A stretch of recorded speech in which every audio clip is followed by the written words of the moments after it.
Sidelines with Rob Browne. Talk sporty to me.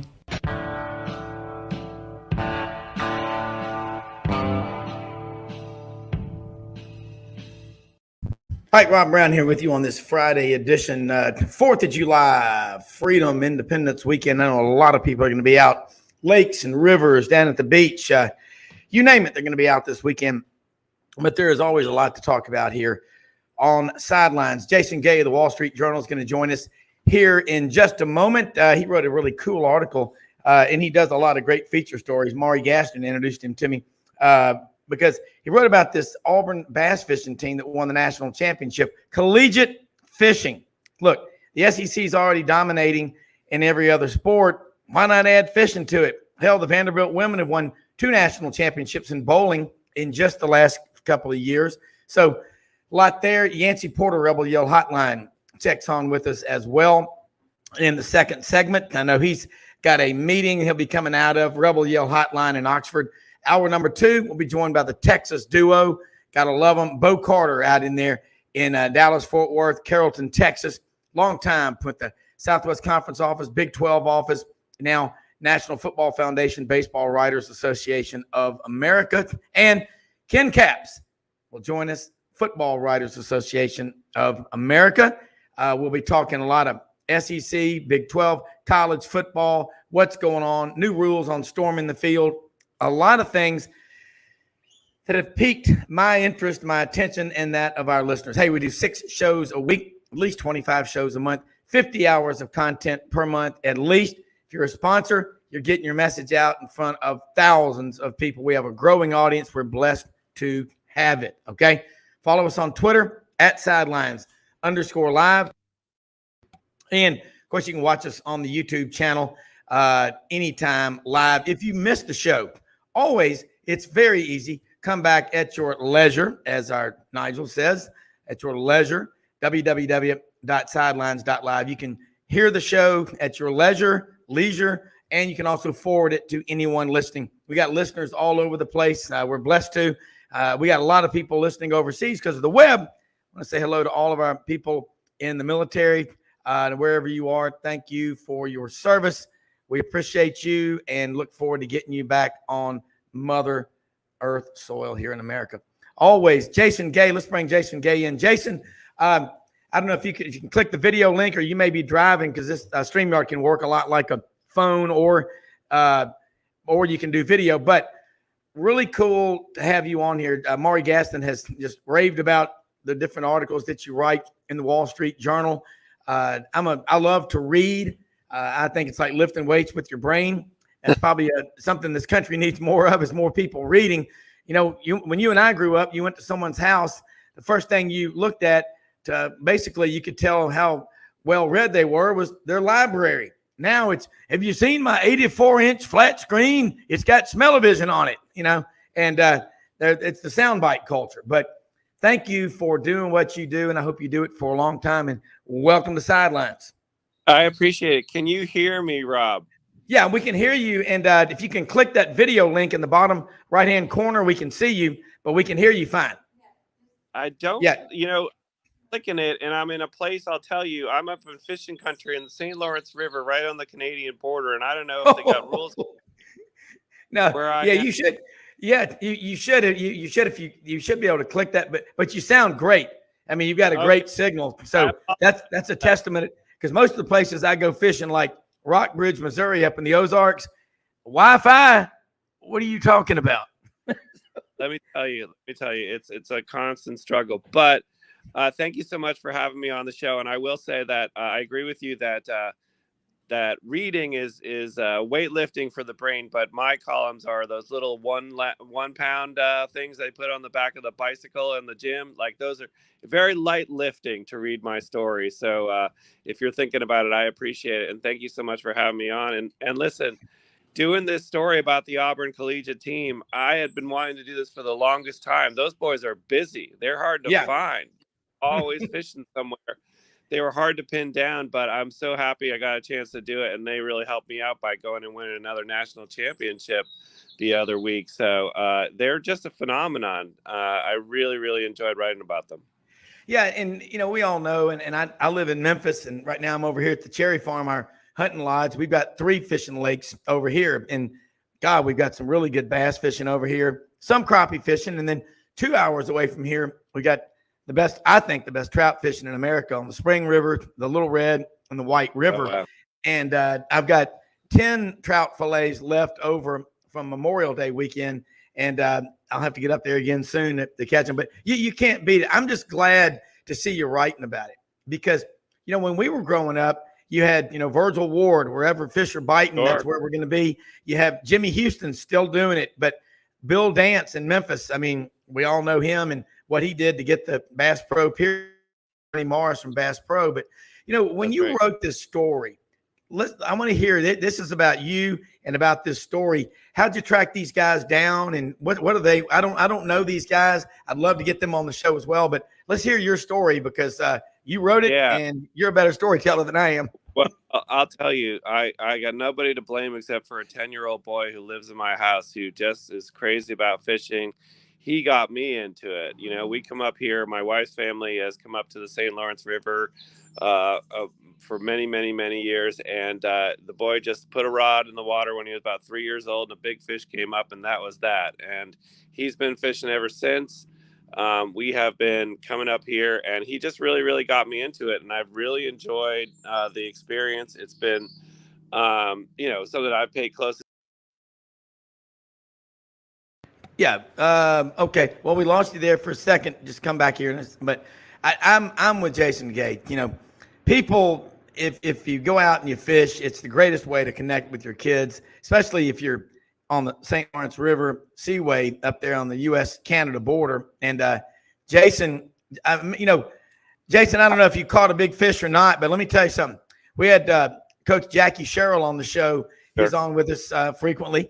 And about a month ago, he was on the show. He was up in Cotter, Arkansas on the White River, trout fishing. And while we were fishing, his son landed a big 4.5-pound brown trout. I said, that's the first fish caught live on Sidelines. I can see the water, but just to get back to the Auburn team, I've been reading a lot about, my son is obsessed with the idea of fishing in high school. We live in Maryland, and there's a little bit of high school fishing, but there's a lot in Alabama. There's a lot in Mississippi. High school fishing teams have been around for quite a while. And that led us to the Auburn team, because if you're a top tier fisherman and you're growing up down the Southeast, Auburn's one of your best bets. There are a lot of great small schools. University of Montevallo is an incredible Division III school that has an incredible fishing team.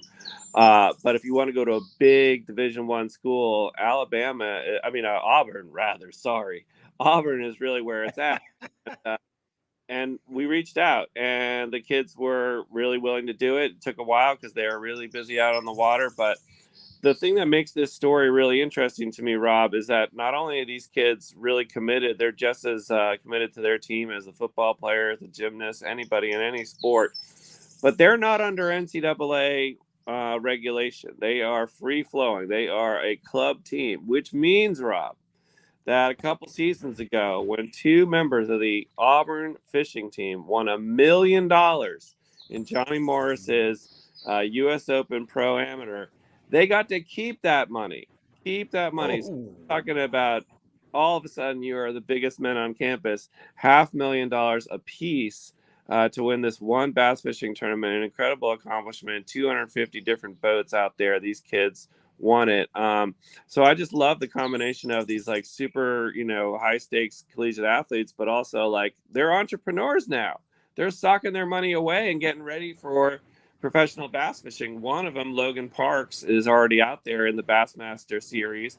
And then the other kid coming up, Tucker Smith, he's kind of your, I don't know, next big thing in professional fishing. He's got a couple more years of eligibility at Auburn, but he will be big stuff in professional fishing when he gets there. And they've taken that money and they're using it to seed that career. Because as you probably know, the life of a professional bass fisherman, you're on your own. You got your sponsor course, and everything, but you're doing all your travel, you're doing all your arranging and fees and things like that. And those costs can really add up. And unless you have a little bit of money socked away, you're not going to get very far. So an incredible blessing for them to sort of get their career started. Well, that is amazing. None of this, I didn't know any of this. Now, I mean, obviously it's in the article, but for everybody listening, $1 million for 2 kids in college. Yeah, can you imagine? Ways. Could you imagine, Rob? Could you imagine in school someone throwing you $500,000? I don't know. I would have ended up somewhere I didn't want to be. Yeah, well, you can see the Ham's beer sign on the set here. It's a lot of Ham's beer. I mean, you could do a lot of things. Look, you think about. I remember Ralph Jordan Jr., his father, Sugar Jordan Stadium's named after him, winningest coach in Auburn history. When Kentucky would come down to play basketball at Auburn, Coach Adolph Rupp would stay at the Jordan's house, and Ralph Jr. said he would call up and go, get your mother on the phone and get your father. He goes, I want him to take me to that bass lake where they got those big 8 and 10 pound bass, Auburn University Fisheries. You know, they got the big school of it down there. But I knew fishing was big in that respect, but it is so popular, bass fishing. Are these guys doing endorsements, NIL type of stuff? I mean, they're not NCAA sanctioned.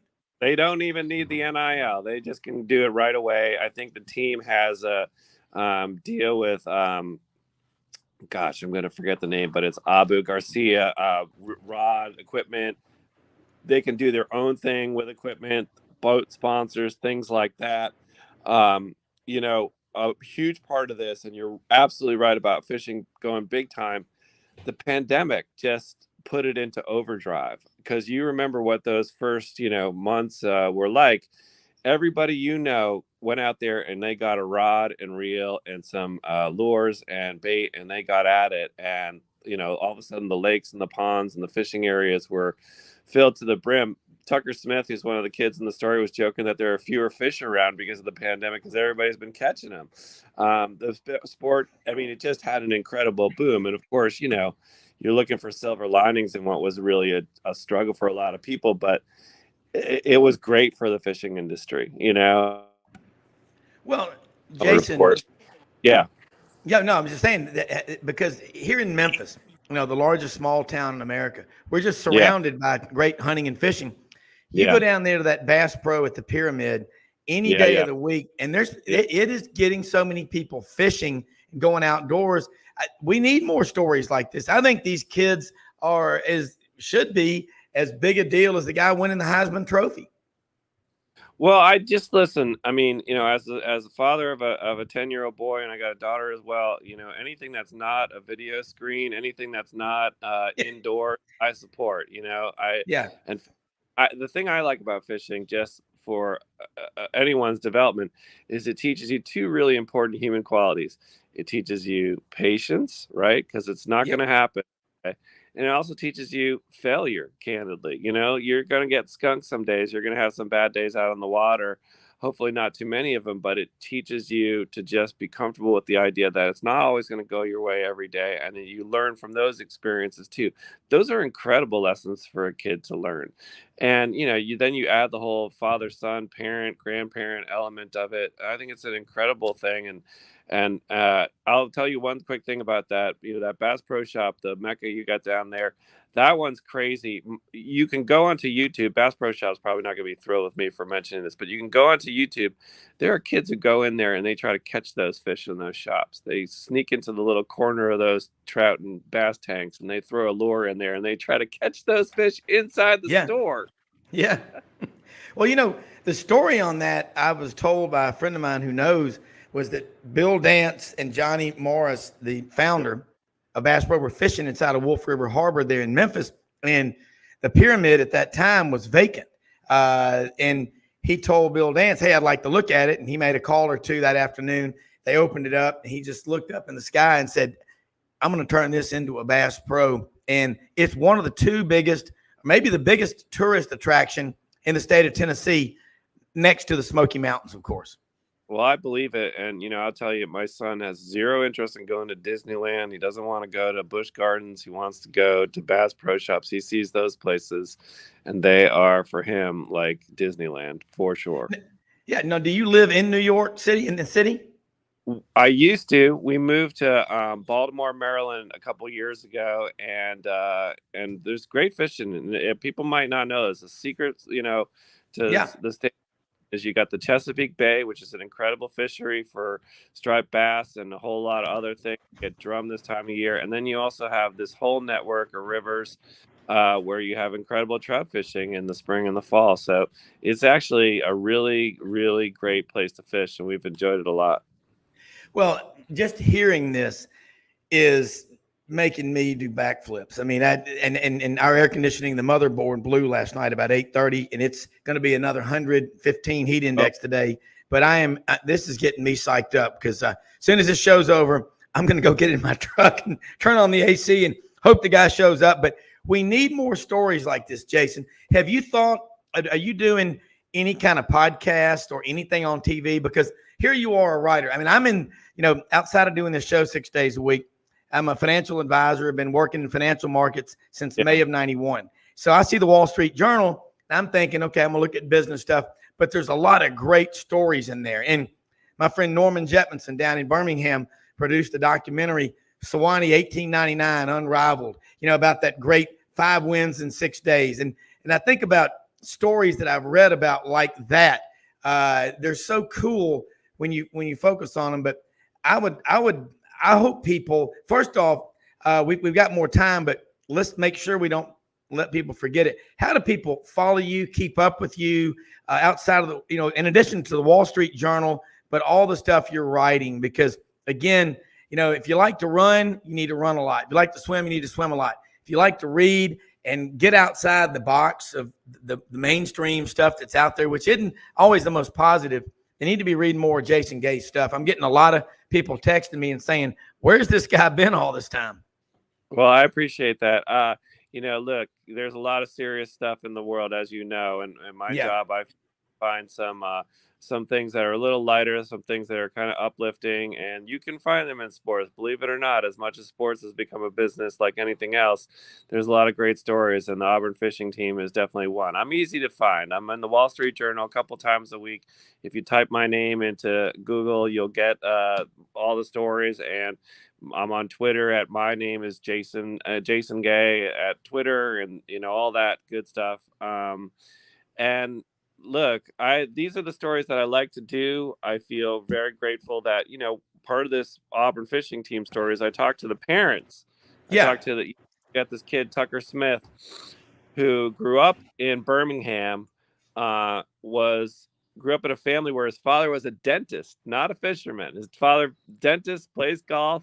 Mother's side of the family fished. So it was the kid's grandfather and uncle on his mother's side who took him fishing. And all of a sudden, this kid starts doing real well. He's winning tournaments. And by the time he gets to high school, he goes to a school called Briarwood Christian in Birmingham. Oh, yeah, I know it. Briarwood, he wins 3 national champions. So if you can imagine this, I mean, like, I don't want to overdo it with the comparison, but this kid is like, he's got the Michael Jordan type resume on him. Okay. He has won 3 high school national championships. He has won a national championship in college. He has won this $1 million Johnny Morris tournament. He's going up against big boys in these tournaments. Collegiate fishing, it's school versus school, but he's getting out there going elbow to elbow with the best of the best and hanging in there. And he's going to be a name. And now I don't want to put too much on his shoulders. He's a young guy, but these sponsors are always looking for great stories to tell and ways to get people who are casual into a sport. Now, all of us know that you flip around the dial at a given hour, you probably can find some professional fishing on TV. You may or may not know much about the fishermen who are on board. So you kind of do need those guys, those characters in the sports world who can kind of like break through in a way that, I don't know, like a John McEnroe did in tennis. Yeah. Just names that get people excited about it. Tucker's a great kid. There are probably a whole bunch of other people coming up who are really, really quality fishermen who are building their own stories. And I just like spending a little bit of time around that world. Now, a couple of guys, Matt Lee, Jordan Lee, are guys who came up through the Auburn program team, 2 professional fishermen. Jordan won the Bassmaster Classic 17 and 18. So he is an icon in the fishing world. What impressed me the most about these guys is not only are they so skilled, but they're business people. You know, they are. No one is. You know, they eat what they kill, as they say. You know, Yeah. everything that they get is on their hard work and labor. They are their own deal, and you know, though of course they have the assistance of a lot of sponsors. It's like if every NASCAR driver was driving their own car with their own team, and that was it, right? Yeah. You really have that sort of team construct in professional fishing, and so you really have to be good at the books, and that really impressed me about getting to know these guys a little bit. And where we are up in the St. Lawrence, we have both the Bassmaster Classic, which is coming here in August, and also Major League Fishing comes up here and competes as well. So we see these beautiful boats. These things cost, you know, sometimes some of them cost 200 grand. They have 400 horsepower on the back of these boats. I mean, they're incredible machines, and these guys are amazing. And someone pointed out to me about professional fishing. It's like, if anybody could do it, if anybody could throw something out there and catch fish, well, why are the same group of people, why are the same individuals going and winning all these tournaments? Obviously, it's a skill. Obviously, it's a Yeah. talent. You know, you can't fake it winning a Bassmaster Classic back to back like Lee. I mean, that's an incredible skill. Yeah. Well, these guys are not majoring in fishing. I mean, fisheries, the School of Fisheries at Auburn, it's like aquaculture, like someone learning to grow soybeans or rice or corn.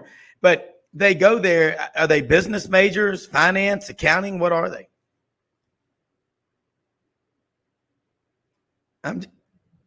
Yeah, Jason, I'm just curious. I got you. I got you. I'm back. Yeah. Okay. They're marketing majors, in fact. Okay. Yeah, they're studying marketing. Yeah, I just, because you're right. A NASCAR driver, you've got a lot of sponsors, but these kids are still in school. They haven't even graduated yet. So when they come out, they've got a hell of a head start. And you get to write. Can you imagine this? Listen to this, Rob. They have a house together. They a lot of them are upperclassmen. They have a house together off campus. They got 5 boats outside this house. Can you imagine being the neighbor looking over? Yeah. Seeing 5 bass boats. That's amazing. 5 bass boats. Well, I got one of my sons graduated from Auburn last year, and I will say this: you're right down there. I mean, my roommate in college used to, after school in the afternoons, go turkey hunt during turkey season and come back home and study. And he's still, but that's why I love, people need to be reading more about this. And I think it's a great story. And then you think about them, look at the endorsement opportunities they're going to have to come do a seminar and say they go to Bass Pro or, you know, Gander Mountain or, you know, you name it, they're going to be in demand. And I think that's an inspiration to other people, because we got NIL and all the football and basketball. These guys, look, there are a handful of people getting big NIL deals, but probably fewer that are doing what these guys. It's Tucker Smith, and who's the other man on the team? Well, there's a guy named Logan Parks was the guy who won the Johnny Morris, and now he is in the Bassmaster series on the come up. And yeah, like another part of this, which is interesting, is that, you know, when you're a high school fisherman of some talent and you can you have this choice, you can go to a small school. Like a lot of these small schools down south have really quality programs, but you're going to have a coach, you're going to have a whole setup. You might have to share some of your prize money. You might have to share some of, if you win a boat, that boat might go into the program. You go to Auburn, where it's a club team. It is a student team. There are no adults in charge. There's student president, student treasurer, all that stuff. You keep what you get. And I think that had enormous appeal for people who are in that program. A funny part of it, Rob, is that it is a true club program, meaning it's no cut. You or I could wander in there and join that team, which I love that part too, right? It's like you're going shoulder to shoulder with some of the best in the world, and you're just getting started. Yeah. Well, you think about it. I mean, all 4 of my kids, they love, I've got one that's in his 4th straight summer out in Jackson Hole and Moose, Wyoming. And they go out there and they're like, Dad, you know, you go trout fishing, even the lakes out here are so clear. The fish are looking at you kind of like going, are you kidding me? I mean, do you think I'm going to bite that? But, you know, I think that, you know, you're up on the St. Lawrence Seaway up there. I mean, what a great place. And mine all grew up doing that. Hunting, fishing, respecting, it's respecting the outdoors. And, you know, you think about Field and Stream and all the great outdoor magazines, you know, you've got a great job. Who would not want to work for the Wall Street Journal? My God. I mean, that's what you're talking about, the pinnacle. But do you do any other stuff, or would you ever look at, I mean, my God, just in talking with you, your knowledge, the depth of knowledge of the outdoors, you get it. I mean, because people say, why do you get up at 4 or 5 in the morning to go out and freeze your ass off duck hunting and all? And I'm like, because to watch those sunrises, if you don't believe in God, you will when you watch the sunrise on the Arkansas prairie and 500 mallards come circling in 10 minutes before shooting time. But when shooting time gets there, where'd they go? But there's nothing like this. This is, and so where you're going to be fishing, what will you be fishing for on the St. Lawrence Seaway? Perch, steelhead, stripers, It is a smallmouth bass capital of the planet. It is a terrific place to catch smallmouth bass. This is a good time of year because it's post-spawn. You also got largemouth bass around here, and you got those big boys. You have pike and you have muskie. You got a little bit of walleye. There's a lot of fish around, perch for days. This is a seaway, as you said, that, it's happening 12 months of the year. This is a very, very big ice fishing community, and we've done a little bit of that. Ice fishing is something I wrote about in the journal a couple of years ago. What you mentioned is true in terms of I feel very lucky to be able to do this. But what also is striking to me, Rob, is that anytime I write about the outdoors and sports, readers really respond to it. They're appreciative of it. They don't expect to see it in the Wall Street Journal, but also it just says to me, there's this whole world of sports consumer out there that cares a lot about outdoor sports and maybe isn't getting served by traditional media kind of coverage. And I just feel like I'm coming to it naturally. I got a kid who's obsessed, Yeah. But it's a twofer for me because it's a whole audience of people who are really engaged and interested in it. You're right. We've moved from a place where you have these great outdoor writers, of course. You had Field and Stream. These publications are still around. They don't maybe have the mind share that they once did, but you have at your fingertips this whole sort of world, whether it's on YouTube or other outlets, to be able to sort of learn about fishing. I was sat up last night watching, you'll be embarrassed, but I'm watching how to fish a finesse bait. I'm watching that for 20 minutes on YouTube. I think that's great. What happened to my life, Rob? But that stuff is all at your fingertips. And so if you're a kid, my son yesterday was tying a lure on. I was like, where'd you learn how to do that? He's like, YouTube. They do have access to this stuff, which is a real boon for the sport. And it's something to take advantage of. And of course, as we alluded to at the top, there's a lot of hard stuff and nastiness in the world. And we all know that everybody likes their phones and likes, their devices and things like that. If you can just sort of have a part of your life that is soulful and outside and you're connecting to Mother Earth, I cannot recommend it enough. Yeah. Well, just what you're saying. And bottom line, taking your kids fishing, and you may not even catch a fish, but it's the journey. It's the trying to do it, learning how to tie a hook, thread the needle, 8 loops, tie that cinch knot, trout fishing. You can't use a hook every time he gets caught in the rocks. That's part of the ritual of it. But when you land a big rainbow or a Browne or whatever, I mean, it makes it all worthwhile. And I will say this, we've got to get you back on because, you're a gifted writer. Writing is so important. Reading is so important. But the interest in sports, and I think the biggest place in the world for bass fishing, I've always been told, is per capita is Japan. They're just infatuated with it. I'm going, really? But that probably came from after World War II. Sure. A lot of American servicemen were there. But when you talked about walleye and muskie. Rarely can you catch one on the Spring River or the Bull Shoals, North Fork of the White River. You'll catch some, but that kind of fishing, going out there with your kids. What does Ted Nugent's bumper sticker say? Take your kids hunting and fishing. You'll never go hunting for your kids. I mean, I know he loves the stuff, but I know we've been on here a while, but again, just let people know again how to follow you, and promise us you'll come back on here again soon, because the fact that you go on the Wall Street Journal, you have a platform that people are like, wow, I think it's going to attract a lot of new readers and subscribers to the Journal. Well, I appreciate that, and I am grateful for the platform here. Yeah, I'm easy to find. You find me on Google at Jason Gay Wall Street Journal. All my articles will pop right up, and I'm on Twitter at Jason Gay. And again, like I love talking about this stuff anytime. And I always say, when you go fishing with your son, if he catches a fish, it's his fish. If you don't catch a fish, it's my fault. That's how it works, right? Yeah. But one more thing. What is your favorite kind of fishing? I mean, it's muskie, walleye. Because where you are, yeah, you're right. You can get anything you want. You'll probably see a moose on the edge of the water today. How nice. And I bet you it's a lot cooler. It's going to be 115 heat index here today. What's it going to be like on the St. Lawrence Seaway? Yeah, we're a little cooler than that for sure. But we have this you've probably been seeing all the stuff with this wildfire. So we got this like gray sort of smoky haze all over everything. But I take what I can get with fishing. We've yet to catch a muskie. They call it the fish of 10,000 casts up here because you need about 10,000 casts in the water to get one. We're not there yet.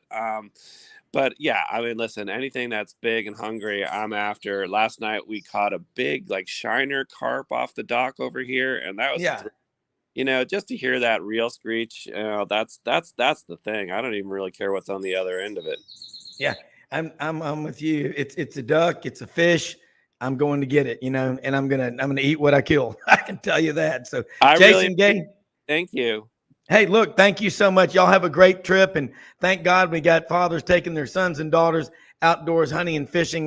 There's more hope for America than we've ever thought after this segment. Thanks so much. Pleasure, have a great happy 4th of July. You bet. You too. Bye-bye. Bye-bye.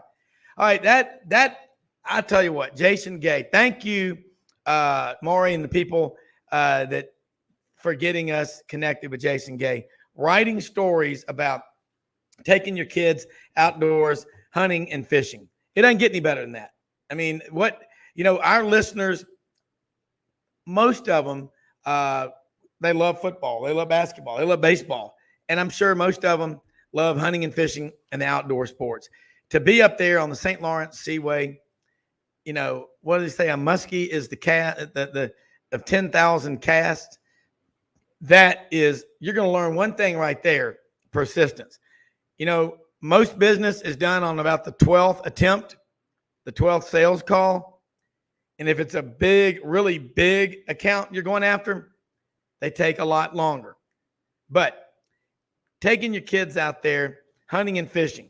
I mean, I actually get compliments from my kids saying, thank you for introducing us to the outdoor life. And I'm like, wait, kids giving compliments to their parents when they're, teenagers or in their 20s. Like, say it again. But no, it is. Do yourself a favor and do it. We've got the Bass Pro headquarters. Well, not headquarters, the Pyramid here in Memphis. You're going across the Mississippi River. Do yourself a favor. Go take a look. They've got the Big Cypress Inn. You can stay. It is a massive complex. And they do have fish and alligators in there, restaurants. You can go to the top observation deck. There's a restaurant up there. You can see for miles. Memphis is where the Delta begins in the lobby of the Peabody Hotel. Or you can see the Delta in every direction if you climb to the top of the Pyramid. All right, we're going to take a break here in a second and be back. Yancy Porter should be joining us here in just a couple of minutes. Rebel Yell Hotline in Oxford. But I'm going to tell you what, you got the information on how to follow Jason Gay. Do yourself a favor. There are a lot of great writers out there. They're writing about stuff like hunting, like fishing. It'll relax you and might encourage you, I believe it will, to get outdoors and enjoy it all. Be right back.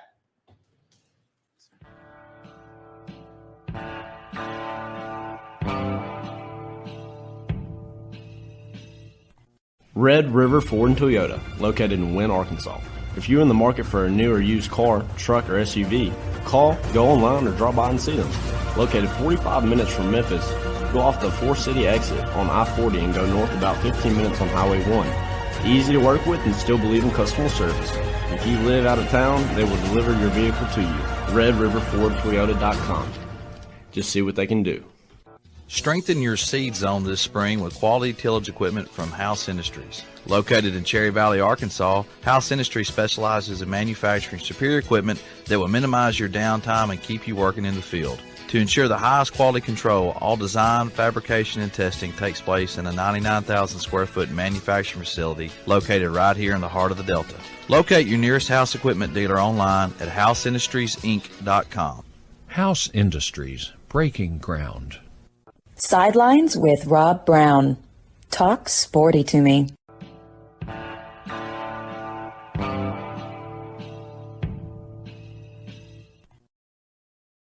All right, Rob Browne here with you. I tell you what, I hope the heating and air man makes his way over here. The motherboard crashed last night about 8:37 p.m. Central Time. Thank you, Donnie Raines, for doing the best you could to try to fix it. But anyway, hopefully he'll be here today. I'm going to tell you what, it is hot. It is humid. I could do one of those air conditioning commercials. Hey, here's a question here. Susan made. What does Jason think about fishing out west? Well, he loves it. And I think he's in favor, like I am, anywhere you are. I know you've got one out there. I got one out there. It's just different. Not as much pressure, not as many people. Now, a lot of those gold medal trout streams, they're going to be. But I think what the message is, if you like college football, you like college sports, is a natural marriage. It's an easy partnership for hunting and fishing in the outdoors. I can remember as a kid reading in the media guide, everybody that was a football player, Tennessee, Memphis, Arkansas, you name the school, their hobbies, hunting and fishing.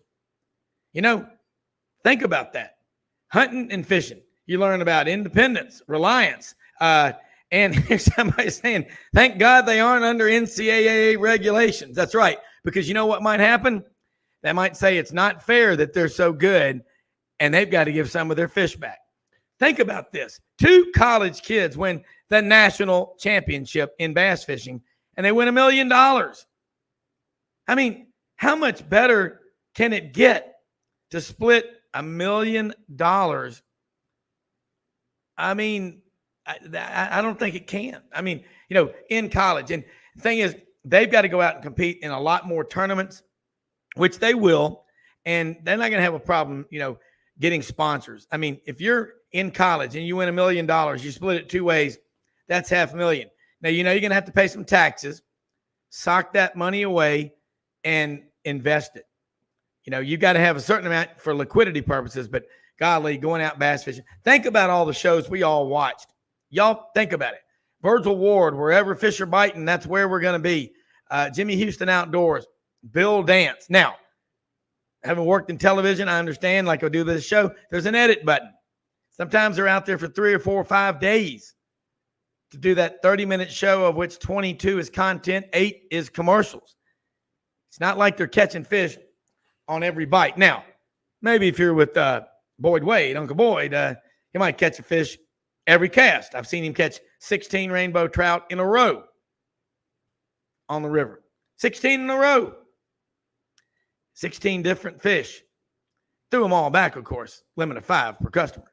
But I love that. Think about St. Lawrence Seaway. The more I talk about it, the more it cools me off, because I'll tell you what, I feel like I'm about to pass out. But these studios here at the Cherry Farm, from where we are, it's supposed to be a cool 99 today. Heat index of, 170. I'm not sure what it is.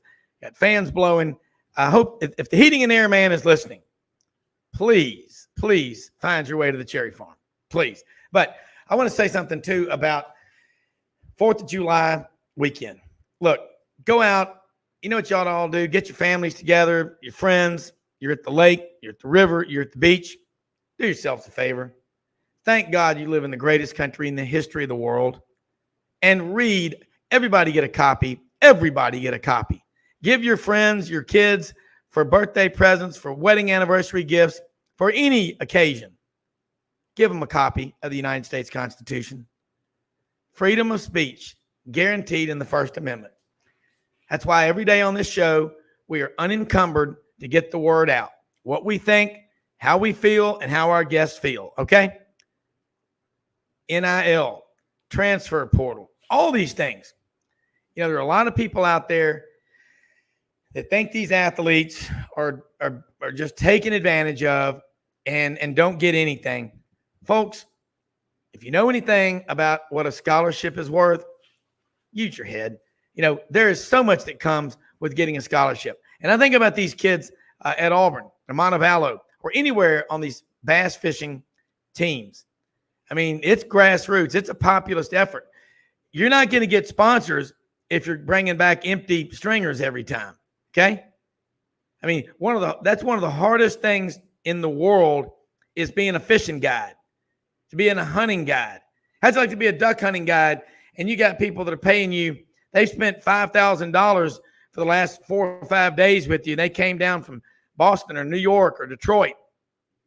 And they saw your brochure, your picture in the magazine with 8 limits of greenheads in the Arkansas flooded green timber. And you get them down there and all of a sudden you're like, well, you should have been here yesterday. Well, they were there yesterday. They were there the day before that and the day before that. That's a tough job.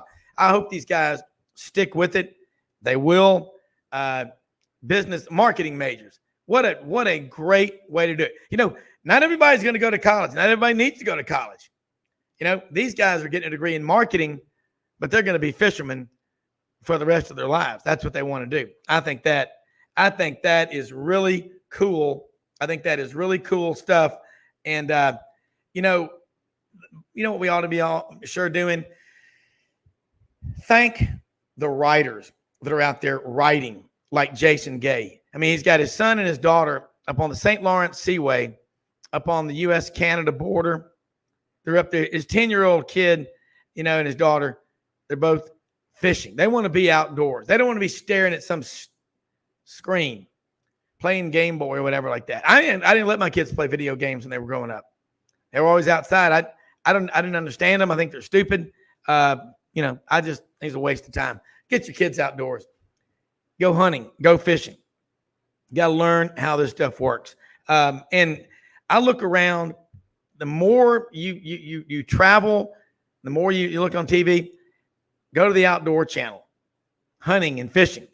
My friend Chris Aiken, great dog trainer, web-footed kennels up in Jonesboro, Arkansas, has over 100 dogs. Got like 10 people working for him, training these hunting dogs. Veterinarians like Dr. Waller May, Dr. Guy May Veterinary Clinic, Tuscaloosa, Northport, Alabama since 1964. These are the kinds of people that at 10 o'clock at night, you got a question, or somebody needs to come from 4 hours away to be treated. Like their question isn't, well, we're only open at this time. Dr. May and that crowd, when do you need us to be there? That's what you got to love. And that's the kind of people that support this show, that listen to this show. And I'm going to tell you right now, you think about what's going on in college athletics. You can't storm the field. The NCAA saying that they're floating that proposal out there, okay? Well, somebody texted me yesterday.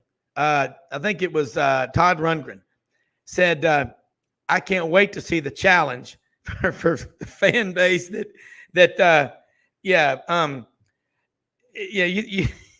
you think about that.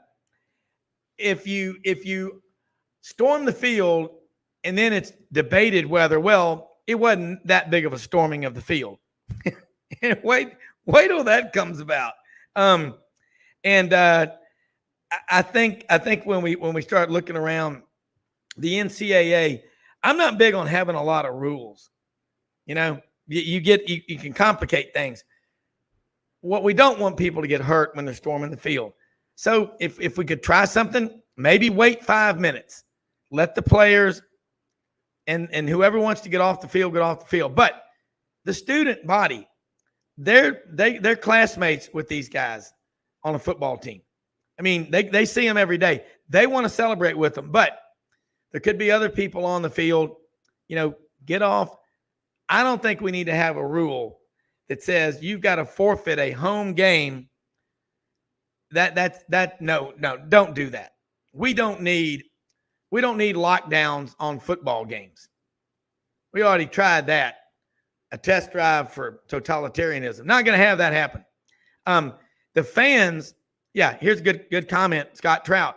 These programs wouldn't be where they are without the fans. Let the kids take the field on big upsets. Yeah, just I've been on the field. I mean, my two boys they didn't have a choice in section 42 at Jordan-Hare at kick 6. They had no choice. And I've got my son Wilson, high five Ladarius Owens, linebacker for Auburn, edge rusher out of Jackson Olin High School in Bessemer, Alabama, and got his Under Armour glove, which he still has, and he autographed it for him. Then he took a selfie with Big Sammy Coates, number 18 out of Leroy, Alabama, Lower Alabama. I think Philip Lawley recruited him to Auburn. I know that Big Sammy could throw like a 97-mile-an-hour fastball. Played for the Pittsburgh Steelers in the NFL. One of my favorite players of all time. But I'm with y'all. Let the fans storm the field. But maybe it is and compromise is typically the victory of cowards. But I will say this. If it has to come down to a 5-minute cooling off, you have that clock up there and let the people count down. But I'll be willing to bet the players and a lot of people will want to still stay out there. But for people that want to get off, go ahead and get off. And you know what? Fans, they're just excited. And I'm going to tell you right now, I'm getting a lot of texts from people and saying, you better not forget the fans. We talk about this a lot. Orange and Blue Bloods down at Gator Bait with Buddy Martin, Franz Beard, Ben Troop. Talk about it all the time. Who owns college football? Who owns college sports? The fans. And all these media relations directors out there, you pick the school. They shun the local media. Can't talk to the coach. He's unavailable. On and on and on. You know, and then they wonder why the fans are so angry. They're not coming to games or they're leaving early. Think about this. These are employees of a state university, with the exception of Vanderbilt and the SEC, but you pick the school. Embrace your fans. Have fan days. Open up some practices. I think Brian Hartson did open up a few practices at Auburn. That's one of the things he actually got right. But why not have the fans interacting? And what are you worried about? What are you so paranoid about? It started, Nick Saban got all upset. And so everybody started doing that. But I'm not going to blame Nick Saban because I think he's a great coach. You know, what he does works. But you better quit pushing the fans back. You know, with any relationship or anything, you got to learn to keep an open mind, but don't push the fans. Don't push the fans away. And, okay. You know, I think I think where we're in trouble is you're pushing the fans away and saying, well, these coaches are too busy. No, what's happens a lot. People make a lot of money and suddenly they're too good for their friends. Suddenly they don't have time for the fans. And then they wonder why the fans are so critical. Well, if you pay a coach $7, $8, $10 million a year and he sneaks in the back door to do his Thursday night coaches show and sneaks out as quickly as he can, and he wonders why the fans don't want to support him and are so critical of him, come on. You know, are you that stupid? That's just what it boils down to. And I'll say that, you know, there are a lot of people listening all over. I like to say our footprint, it's in the South, but man, we got listeners everywhere. We're based in the South, in Memphis. We're going to talk SEC, Sun Belt, ACC, AAC, SWAC. We'll talk whatever, but we're interconnected to the Pac-12, the Big 10, Big 12, ACC, you name it. Football, basketball. We get great guests on here.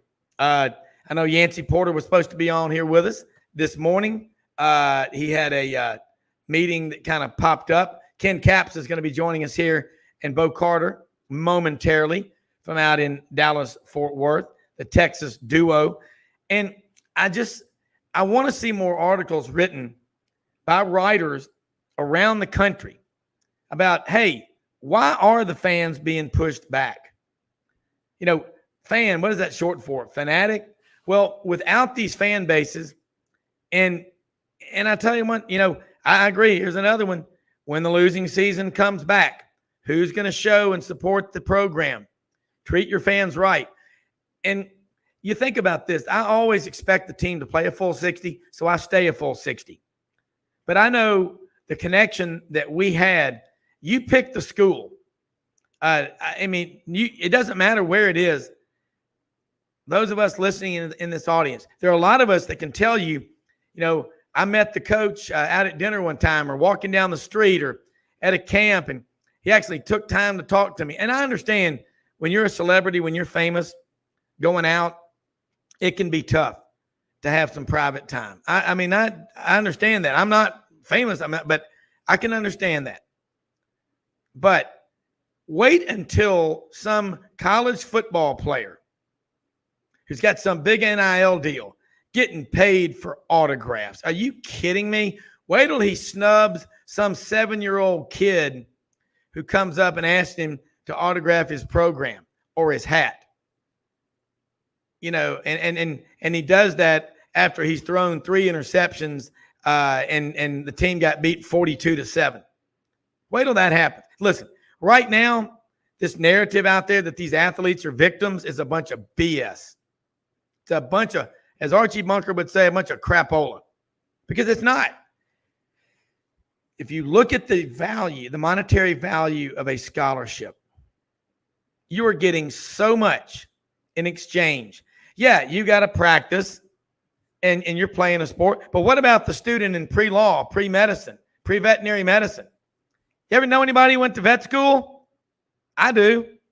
I imagine everybody did. All of a sudden, they disappeared. And you only see them in the afternoon. They may be coming by at 6 or 7 to a lawn social in their green surgical scrubs and their hip boots because they're taking an animal husbandry class, or they're learning how to work with large animals, equine, care, whatever. Quit. We have got to quit feeling sorry for these student athletes. They've got it. Ken Capps is on with us right now, but the student athletes have got it really good. And this NIL, you're a pre-law major.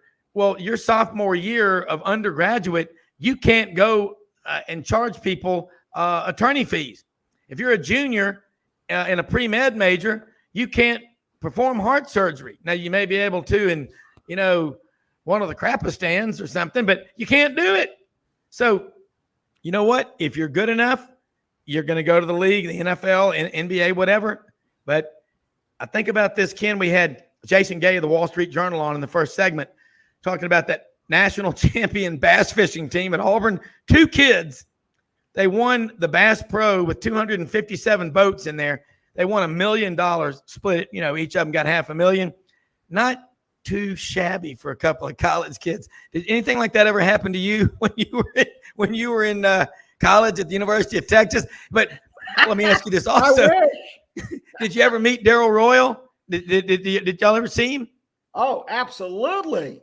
Yeah, absolutely. Met Coach Royal, interviewed Coach Royal, played golf with Coach Royal. Had many, many great stories about Coach Royal. But I saw that about those kids from Auburn winning that tournament, and I thought, well, look at it this way. Not only did they win $1 million, but they've got a career for life if they want it, right? Is it like golf? Yeah. You get a golf exemption now for all the big fishing tournaments that you can just show up and fish. I mean, what a great story. I wish we had our Auburn journalist on this morning to tell us about it.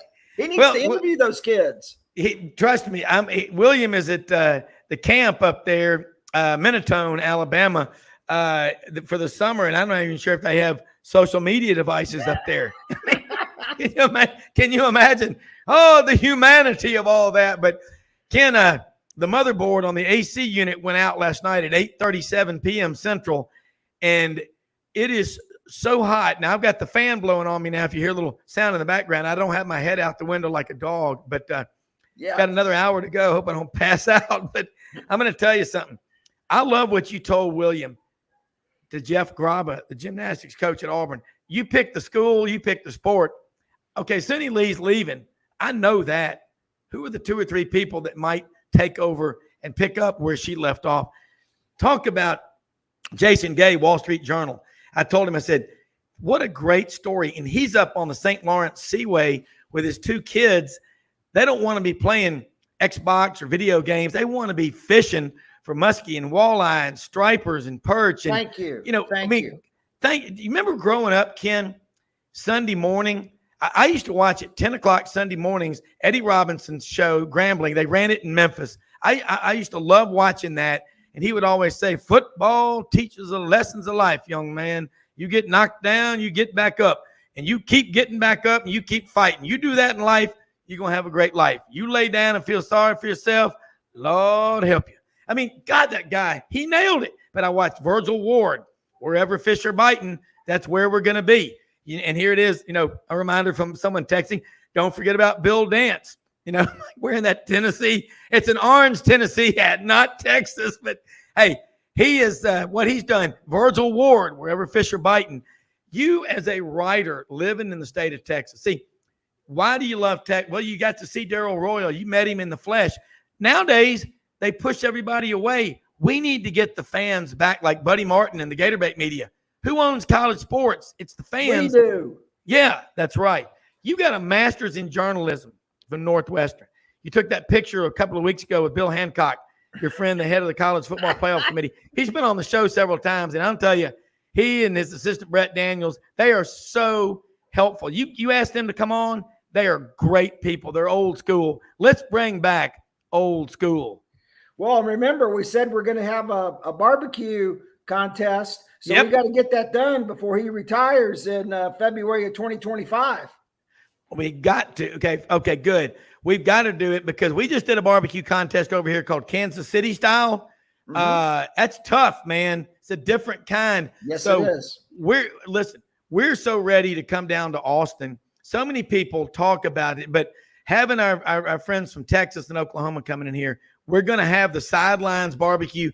MJ, Tanner Smith, all these guys, you're going to be on our team because you can give us the secrets to Texas because Bill Hancock, I guarantee you, he knows how to cook a brisket, doesn't he?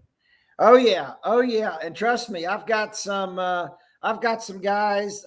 We used to have a guy down our street that he moved down from Kansas City. And before he started his real job, he would just barbecue in his backyard, and we could smell it from down the street. And everybody would come running from down the street. He went on to open a Kansas City style barbecue restaurant here in Dallas. And that thing was just an amazing success for many, many years. And then he went on to get his master's degree from SMU. And now he's, in business and everything. But, he was just an amateur barbecuer like we all are. And I don't know about Bo. Bo likes to stay in his air-conditioned house, and he'll just order wings from. And did you say air conditioning? Yes, sir. The heat. I just got a text. The heat and air man. It's going to be out here today. Oh. And we stayed down in the basement. It was fun. It was like a camping trip. Had the fans going. We've got these recliners and these big couches down there in the hunting lodge. Every other chair is a reclining lazy boy that goes all the way back. And I had the fan going on. I got to tell you, I hadn't slept that well in a long time. Look, anything can happen, but God love the heat and air man. And if you're listening, I'm going to nominate you for president and maybe even for the czar of the world if you'll come today. But I love this. Rob, go ahead. This is true, Rob. We had our big Dave Campbell's Texas Football magazine debut party at the house last night, and Bo was there. Managed to get down from southern Oklahoma and bring his lovely wife and everything. But this is my point to what you're saying, how important air conditioning is. Last year at this event, all these people killed the air conditioning, and the temperature in the Hook'em Hut went up to 85 degrees. So this year I called the same air conditioning people back. They came back on Monday, and I said, I got to make sure this place is blowing ice cubes Thursday night. There you go. So not only did they tweak and tune up the air conditioner, but he said, before your folks get here, turned down the thermostat to 68. So I'm sure the climate people are going to get all over me. And by the way, I Bring it on. I turned it down to 68. No, Bo's not going to be out there protesting with the climate. No, neither am I. But listen, by the time we were done, Bo, the temperature had gone up with all those bodies back there, had gone up 6 degrees to 74 degrees. A lot of hot air, I tell you what. A lot of hot air is right from a lot of different people. Yes. Plus that good Texas barbecue. It was great. By the way, I saw a couple of pictures of some of the guests that were going to be there, and I was, wow. Were they there? Yes, they were all there. And, I told these people, by the way, there's the cover. So everybody sees the cover, debuted right. Well, can we see here? Put it back over there. Yeah, Dave Campbell. Yeah, that is the Texas football Bible. Right. And, it's always a big deal. It's always a big deal. What the cover reveals is going to be. It's kind of like the Sports Illustrated swimsuit issue. Who's going to be on the cover? So like with this year, when there's Martha Stewart on the cover of the swimsuit issue, you know what a big deal it is? Well, it's just as big a deal that Sonny Dykes is on the cover of Dave Campbell's Texas Football because his daddy, Spike Dykes, was on the cover of Texas Football in 1990. They are the first father-son duo. That the magazine was born the same year I was, 1960.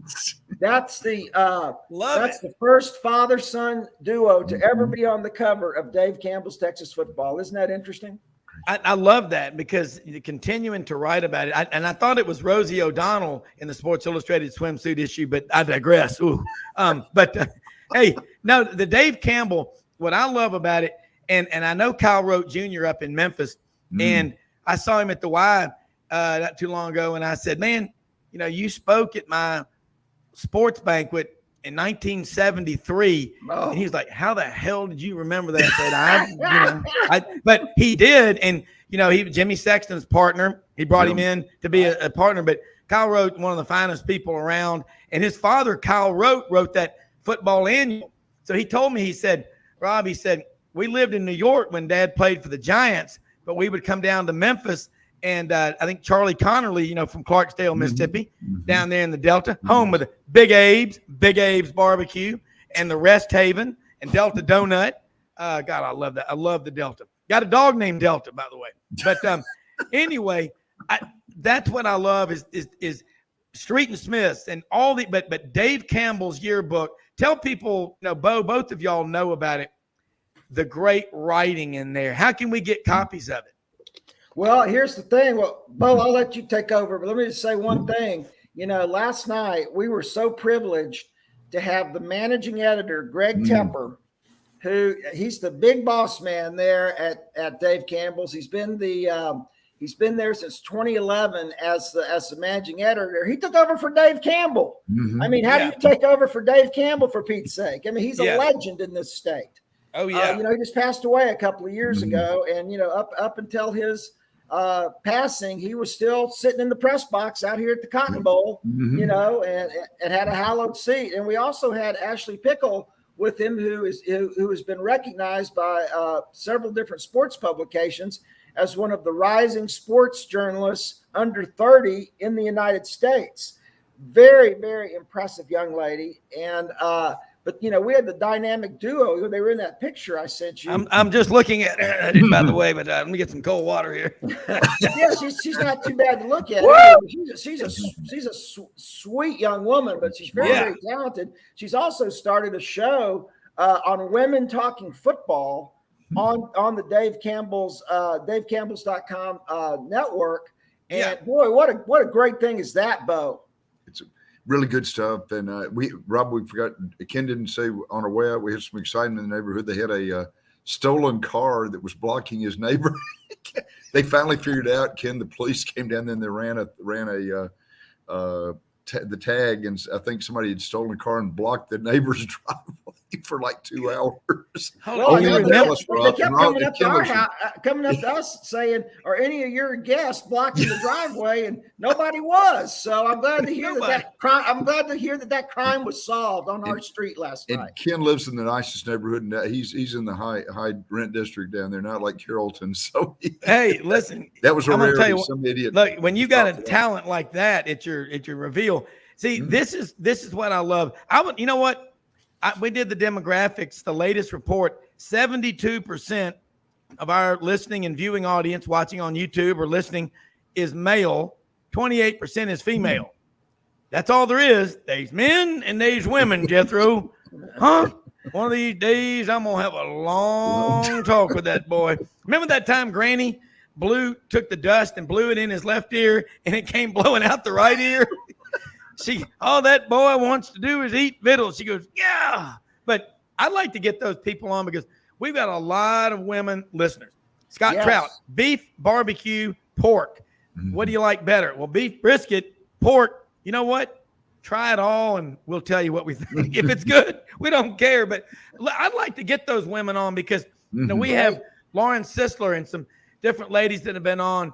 Kimberly Bowden, the CEO of the College Football Hall of Fame in Atlanta. Yes. She's fantastic. She is fantastic. I met her last year at SEC Media Days. Yeah, so did I. And we had her on the show. And I want to tell you what, she's terrific. And the whole people down there in the College Hall of Fame. But I'd like to get these ladies on because half the people at the games are women folk. I mean, they listen, my daughters love college football. They do. I mean, I remarried and I picked up Mallory, went to Alabama. You know the line. She's still a good person. But she's so cool, I can even watch the Iron Bowl with her. If I'm not there, and she's cool. She is she went to, product of Catholic education, St. Pius X in Atlanta, National Honor Society and all that. But remember, I would love to get them on the show because people need to understand women know football. Yes, they I do. tell you a good one. I think that Heather Dinich is good. Oh my gosh, yes. And I tell you the one I like. I've seen her at Auburn a lot of times at the hotel before. Is Tracy Wolfson. I think she's terrific. I mean, she's got 3 boys. She doesn't have a choice but to love football. Well, and I met this legend now. I mean, she's got 2 articles in the 100 best sports stories written last year or whatever that great book is. I try to buy it every year. It's not out yet for 2022, but it was a 2021 book. Christine Brennan with USA Today. Now she's also a graduate of Northwestern's Medill School of Journalism. I've met her. Really, really great. Does a lot of writing on Title IX and everything. Yeah. But I wanted to go back to Sonny Dykes on the cover and everything. One of the things that Greg Tepper said, and I thought was so interesting, is about how they choose the cover. And see, these are the things you learn at our debut party that you never hear anywhere else. And, they've only had 60 covers, or now 63 covers. 63, yeah. So the way they pick a cover is they really, really think long and hard about, is this cover going to withstand the test of time? So it's not like a lot of these other magazines that have the same content in them, but switch out their covers regionally for whatever part of the country it's in. And so, he considered, and I love this line he used. He said, our cover is sacred. So when they decide to put somebody on the cover, it's a really, really, huge deal because there's one cover. And he admitted, he goes, we've had some covers that, we missed on. And okay, but most of them are fantastic. And I told the people that were invited last night, Rob, I said, every one of you was handpicked. You'll love this because you are a hardcore, fanatical college football fan. And, what better compliment can you get? I mean, exactly. Those were my friends and other writers and colleagues, and both. Bo goes in both categories, even though he lives close to Oklahoma. But but these were the people. These were the people that really get it about college football and really care about it and love about it and know about it. But then I had another question. I said, how many of you have collected Dave Campbell's Texas football since you were a kid, and like every hand went up in the room. You know, just about every hand went up in the roof. I have, you know, and I showed my first cover that I collected was 1969, where James Street of the University of Texas was on the cover, and the banner on the cover was, ready for this? It said hogs over horns in December shootout. And they got it 100% wrong because Texas won that game in the game of the century. Was that 14-13? 15-14. Yeah, great game. Yeah. And then Greg had a great line for that. He goes, "Hey, I wasn't the editor back then." Well, that's when Richard Nixon came to the game and said, "I'm neither a horn, I'm not a hog, I am an American." All right, look. We got to take a break here. Mildred, my assistant, is coming here. Bow, nay, bow. We're going to have to take a break. We're going to take a break here. I'm going to go try to cool off for a second. Here we are. I'm winning the Mr. Humidity contest. I have a huge lead in the Mr. Humidity contest right now. Ken Capps, Football Writers Association of America. Got to love him. Bo Carter, you can't say enough good things about him. We're celebrating college football, journalism, true grit journalism. We'll be right back. Get your damn hot towel from Larry Bud Melman.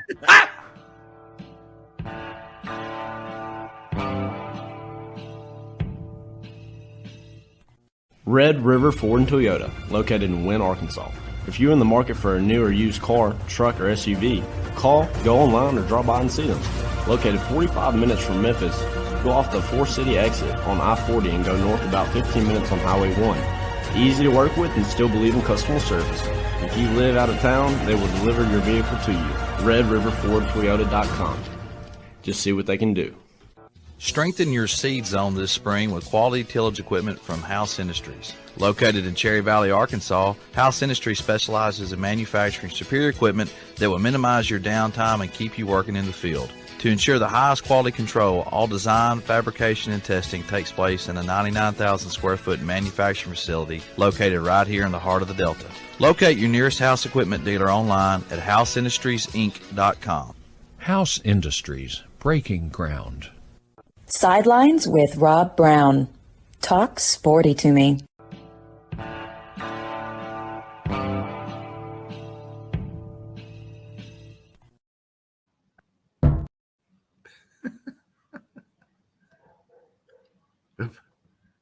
There he is. I tell you what, I just run in through the house just to get a breeze going. Dave, I'm coming. Dave Campbell, Ken Capps, and Bo. I saw that about coming out there. We're coming next year to the Dave Campbell Texas Reveal Park because come on. Look, that Dallas is it's not but 6.5, 7 hours from Memphis. A lot of Memphis people go to SMU, go to Texas. You know what? I just love the fact that it's a big deal about the release of a magazine. Dave, honey, I shrunk my guests. Where did Dave go? Is that Larry Bud Melman? Ken, you went down. All I see is a bust. I just see a bust of your head. I feel like I'm in a museum. But well, wait. Let me try to fix myself. My computer's being wonky. Hang on. If I lose Paul Schaefer in the band, can we have back. a little fix it music here for the band? Drum roll. We're all old enough to remember when late night TV was funny. But David Letterman was the classic was Larry Bud Melman. We have Timmy Tutai, our version of Larry Bud Melman. I love him, up in Hardy, Arkansas. Tim gets up every morning at the intersection of Highway 167 and 63, the bridge over the Spring River, and has all 50 state flags, has a giant American flag, and runs up and down the street just screaming like a wild man turned loose. God bless America. He's got people in all 50 states that have pictures of him and several foreign countries. And as he said, he goes, Canada, is that a foreign country? I'm like, well, it is, but we don't claim them. But all Canadians are trying to get in America anyway. 90% of them live within an hour of the U.S. border. But that's another story. But I love it because they made a big deal out of a football magazine coming out. Ken, Bo, y'all all remember Memorial Day weekend was always when the first ones came out. Athlon's and Lindy's do. Mm-hmm. When you read those magazines, and now they've got websites to accompany them, because of transfer portal stuff and all like that. But what I think is so cool is the very fact that you still read that magazine and you just know a lot more. I mean, again, it's like running 5 miles, like lifting weights with your brain. I say this all the time, but great writers, if they do anything, they make you think, and you always go, I did not know that. Well, and that's always the thing about Dave Campbell's Texas football. I mean, that book I just showed you, it's called The Bible of Texas Football for a reason. Yeah. It's 400 pages long.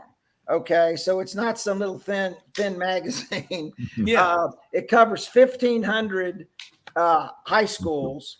There are 45 colleges that play football in the state of Texas. Okay. 45. I know. And some of these high schools could be colleges as big as they are, like Frisco, right up the road where we live, They have 6,000 students or how many enrollment they've got. But anyway, they cover and they cover every one of these schools from 6-man football up to 6A. They know, they have such great relationships with all the coaches. And so they get the names of their stars and who to look out for. And again, Ashley told us this great story last night about, this is now like 3 generations, 63 years, that readers of the magazine will send them in pictures of all 3 generations, grandpa, dad, and kid, who have all had their names in the Texas, Dave Campbell's Texas Football High School magazine. And that's a big honor around here. Hell yeah. Yeah. Well, you talk about 1,500 schools. They also have the Texas High School Coaches Convention. Yeah. And there's like 15 to 20,000, obviously head coaches and staff members there. Right. And, if you're looking for a job, that's the place to go do it. Yeah. Well, what I love about it is, Bo and Ken, is, what? I feel as optimistic, like Buddy Martin says. The product on the field, it's as good as it's ever been. All these great guests that we're honored to have on the show will tell you that. Got a few little things we got to work out. But you know what? In the late 60s, when platoon football and all that was, people, we've ruined the game. We're integrating football, bringing in black. Nobody cares. As Coach Dye said, January 1st, 1984 at Antoine's at the dinner the night before the Sugar Bowl, Auburn 9, Michigan 7. 3 seconds left. Al Del Greco, Carl Gables, Florida kicks the winning field goal, and Auburn wins the national championship. But Miami jumped them from 5 to 1. That's another story. I'd like to find those writers. But anyway, the thing that I remember Coach Dye saying was, he said, you can talk about all the government trying to tell you to do what. He goes, ain't nothing pulled people together in the South more than college football. Right. He goes, black, white. He goes, I went out, Coach Bryant had me go out and sign John Mitchell and Wilbur Jackson, Ozark, Alabama. Nobody ever complains. There are too many black guys on the national championship. There are too many white guys. Nobody cares. It pulls people together. The only other place where I've seen Americans better at working together is if you ever doubt this country and you ever have any doubt about this is the greatest country in the history of the world, God bless America, go to a military base or a post for a 4th of July picnic and see those people. They're the best people in the world, bar none. Rob, and we're a sports show, but that is sports. Rob, I was just thinking about that, about your air conditioning and everything. It seems like, you're in Memphis. You should go down to you need to go down to your local Walmart and get you one of those tank tops that says, America on it. And you can be doing your show in that with no air conditioning and you'd fit right in. Well, no, it's America. America. Now, do y'all remember the great character on Johnny Carson? I am Floyd R. Turbo American. He wore that floppy hat with a red and black shirt. He was just, Joe Sixpack from Olathe, Kansas. And as Johnny Carson, the funniest comedian ever. I think the one who was the incubator for all the other great comedians had to be my man, Jonathan Winters. I was just going to say. He was he BSC? Oh, God. Now, what I was told was Yancy Porter's going to check in with us right now. Rebel Yell Hotline. Yancy, I know you had a Yancy is Rebel Yell Hotline over in Oxford, and he was going to be on in that second segment with us. Was detained by the authorities, or he was abducted by aliens. One of the two. It doesn't matter. Yeah, I was out there on the highway with my Ethel. I was having an arms drink with my wife, Ethel. Hey, I'm with you because when I get off of this show, I go into that other world too. How are you? Oh, I'm doing great. Again. Great. As my wife said to me at the pool one day, you look a lot sexier if you added 2 zeros next to your name. So I'm working on it hard. That's right. No, I'm with you. Hey, we got Ken Capps, Football Writers Association of America, Yancy, and Bo Carter. You know them. They were at the Dave Campbell Texas Football Yearbook reveal party last night, and been 1,500 high schools and counting in Texas. And this is the 63rd edition of it. So we're talking, Yancy, if I have to twist your arm, I will. But you want to talk some college football with us? Let's do it. Let's go. All right. Hey, Yancy, I wanted to let you know that last night at our party, you know, the people that were there, I told them that they were handpicked because they were college. They were friends, but they were also handpicked because they were absolute college football fanatics. And I thought of you because I told everybody to wear their school colors. And we had an Ole Miss young lady there. Yeah. And so she and I were having a great talk about our one of our favorite coaches in the SEC, Lane Kiffin. Well, I thought you were about to go to the joke like this college or whoever was wearing their colors was wearing an Ole Miss bow tie or something. That's what my LSU buddies always tell me, you know, with the pinkish red pants on and a white shirt and a bow tie on. No, I don't wear bow ties. Well, she had on a nice Ole Miss baseball cap and asked some really good questions. You know, we had the managing editor, Greg Tepper, and the first woman to ever work for Dave Campbell's, Ashley Pickle, up and coming rising TV star here in the state of Texas. And they just wowed me and Bo and the crowd for about 2.5 hours. And you'd loved it. And, you know, Rob was saying, you know, Rob talks a big game. You know, he kept saying he's coming out here to Texas to come to Austin for a Texas game. And now he wants to come to the reveal party. You know, get him off his can there, Yancy. And y'all road trip it together. Hey, yeah, I know it. I'm trying my wife. The only football players that she knows, my wife is the quarterback because she says those are the ones that make the most money. Yeah, that's right. Well, you know, we could. She doesn't keep up with the rest of them. We could get aboard the Greyhound and leave. If we left on Monday, we'd get there Thursday, and the party was Thursday night. You know, maybe we could do it. But hey, I'm going to tell y'all something right now. We go all over the place this show, and Yancy, if I seem a little crazier than normal, the air conditioning went out last night at 8:37 p.m. and it's kind of hot. We got the fan blowing, but I'll tell you one thing: the heat and air man right now is the most loved man in the world. And right, I mean, it's going to be 99 today. You know, why don't they just say 100? I mean, why even? That's like when some football players listed as 6'6", 299 pounds. He weighs 320. I mean, just say what it is. But we could do a whole show, couldn't we, guys, on college media guides and the inaccurate listings versus what we see when they're wearing, you know, their Fruit of the Looms and their boxers at the combine. What have y'all ever noticed that? Well, you know, well, we like did the same Jefferson. thing, Rob. I still list myself as 199. So, you know, I mean, and 25 years old.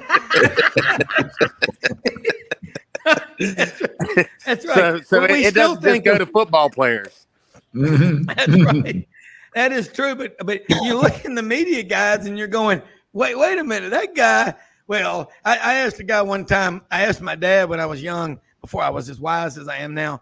I said, how come they call that guy Red, Dad? He's bald. He goes, well, he used to have red hair. I'm like, okay, that makes sense. The things that you learn as you get older, you know, I mean, hanging out with my dad. But all right, let's do a round table here. Got some rapid fire. We'll start with Ken, go to Yancy, then Bo. Ken, what about that new proposal? They're floating it. You can't storm the field after a win. You potentially could lose a home game. And have to watch reruns of Rosie O'Donnell or something. I don't know, but it's not a good deal. No, I mean, but you know how I feel about that. It's gotten out of hand. Yeah. It's gotten way out of hand last year when you're getting players hurt, when you're getting fans hurt, when you're getting opposing the team that lost, whichever team it is, hitting and assaulting other people. That's not good. So I'm all for celebration and everybody having fun, but there's something got to be done. I just don't think this money thing is a fine is going to do it, because I mean, look at it this way. I mean, they fined Tennessee $150,000, and they had it within like 2 hours from the fans. They raised that money. So I don't know what the answer is, but last year it just went way overboard for games that, if you mean, I mean, Tennessee, Alabama might have been the one exception to that rule for storming the field but people started storming the field for everything last year. Yeah. And it was just too much. And so it wasn't really a celebration of a huge win. It was to a degree, but mostly it was just the fans wanting to run out on the field and raise some hell. Yeah, and I was there at that game, and I did see that, and maybe a 5-minute cooling off period would be something. That's a good idea. And then let them go down. Fans from climbing over the damn rails. Right. I know, because most of those security guards that are surrounding the perimeter, I think we'll all admit, look like Paul Blart from Mall Cop, And so anyway, Yancy, your thoughts on Paul Blart? I mean, on storming the field. Well, the first thing that comes to mind is when Notre Dame beat Clemson right there when COVID, when everybody was supposed to not be within, 6 feet of one another. And Clemson got beat by Notre Dame there at Notre Dame. And they had about 80,000 people, just smushed in together. And I was like, so I can't even go to Walmart without a mask on, but you can go with 80,000 people, right there on the field. But yeah, I mean, it's just safety concerns. But look, most of them are when Alabama gets beat, right?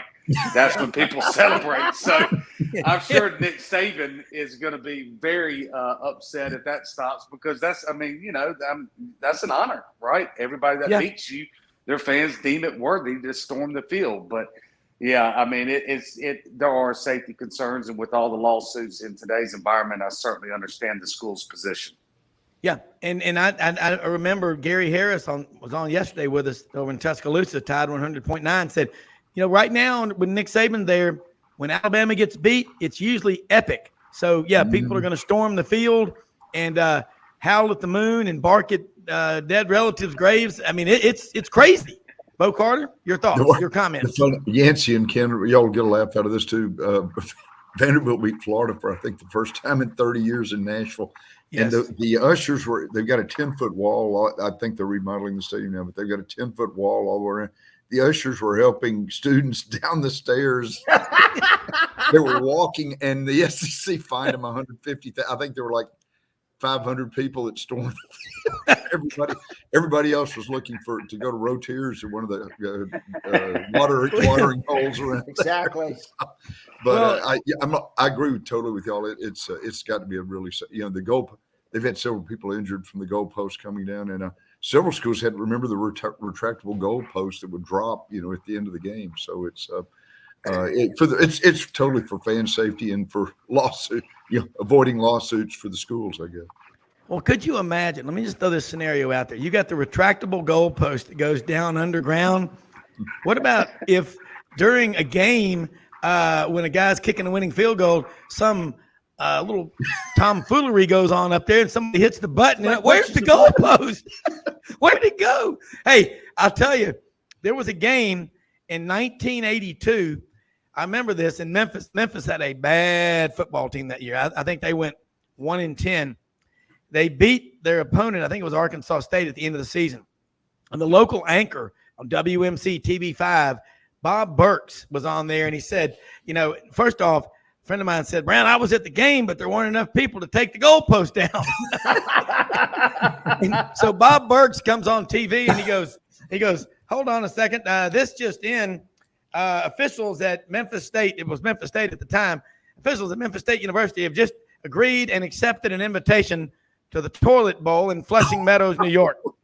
He was fired as soon as he finished his broadcast. I mean, but you think about that now. Look at that program. Memphis now, they got Simmons First Bank is committing 150 to 200 million to renovate the Liberty Bowl. But all of y'all make good points, and you get excited. But there's almost among Alabama fans, it's like, act like you've been there. And I think December 2nd, 1989 at Auburn, first time Bama ever came, we didn't storm the field. I think, if I'm not mistaken, the first time I've ever seen Auburn storm the field was the Kick Six game in 2013. And then they did it again in 2019, but nothing like the 2013. But y'all are right. What about after the game, players shaking hands, versus, have y'all ever seen anything bad happen after a game? I haven't. Well, I tell you what, I love, and Bo was just up there. I love it after the College World Series, after you've played those games, the first game to the championship game, after those games, the players shake hands. Mm-hmm. Yes. Now that is class. And that's the way it should be done. And I don't see why they couldn't do it in college football. There's no reason why. Yeah. Because, first of all, you've got Florida and LSU are big rivals in football. They can shake hands in baseball. Why can't they shake hands in football? I think that would be so cool. But, there's so much animosity. I think it'd be really kind of hard to get the Texas and Oklahoma players to shake hands in the Cotton Bowl. Yet they do it. Yet they do it in basketball. Yet they do it in baseball. So, why not? Yeah. Well, I always say this. I don't leave a game until the players have met at midfield for the post-game prayer. Mm-hmm. And I always love that, at Auburn, Chet Williams, Reverend Baggett before him, get out there in the middle. And it's players from both teams. Because remember, these guys all know each other. And these coaches, they've all recruited them. They've got relationships with them. But I love to see the handshake and sportsmanship. And after that Wake Forest LSU game the other night that was so big, the LSU and Wake Forest players embraced each other, hugging and shaking hands. I'm going to tell you what, it's about sportsmanship. You knock somebody down, pick them back up. I personally love to see that, but I love the pregame prayer, and I'm tired of all this stuff being kicked to the curb. We need to bring back the basics, but a handshake and sportsmanship, because that carries into the stands. The fans see that. I'll tell you what, I've never, ever in my life seen a fight in an Iron Bowl. Too much respect.